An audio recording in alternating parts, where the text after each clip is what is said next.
I chose sides 300 years ago when my great-great-great-grandmother survived long enough to birth a baby girl in the state of North Carolina, or what she would have called a state of extreme fear. I looked the word terror up in the dictionary just to double-check the enemy. You know I like to build up my vocabulary in times of war.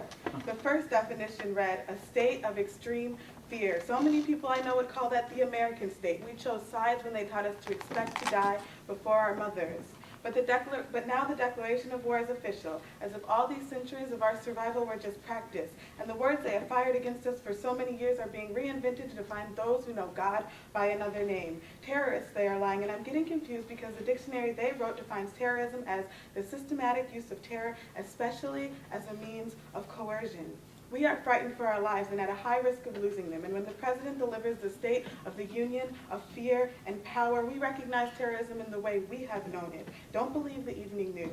Do not be distracted by a fear of a random black man in a beanie with oddly inhuman features and a penis of mass destruction, or the colored caricature in a turban who supposedly has a worldwide network of men and women trained to bomb you out of your suburban neighborhood, silk curtains and all.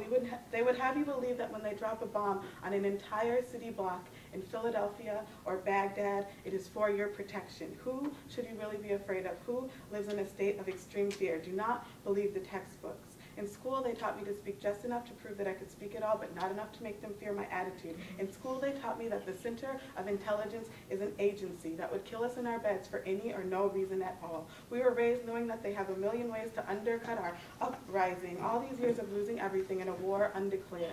But the rules of engagement have changed. It used to be the unspoken fear of nigger lying underneath any given conversation, but the language now is terrorist, and the operation is not covert. 4 days after my senior prom, my date was taken from his home in the middle of the night for having been named after the Prophet Muhammad. I'm afraid to wear a head wrap when I drive. People choke on my name, and I was almost arrested for the second time when I refused to let them strip search me at an airport. The first time I was defending a young brother, not older than 13, against the violence of a cop. There has never been a time when our people were not at war. They were waiting for excuses to uncover the violence, to justify it openly. They used skin color as a fear tactic and religion as a foil, but Operation Iraqi Liberation has the acronym OIL, oil. We saw what they did to our people. We know terror, and we know they are afraid. We chose sides hundreds of years ago when they used our blood to stain stripes on the flag. This was always a war against terror, a war for our survival, a fight to keep our names and our families. They shoot us in our beds and they plant lies and bombs in our children's heads, especially as a means of coercion. But we know the truth and we've spoken divinity's name. Our knowing and speaking will put them to shame. Our knowing and speaking a survival of blame.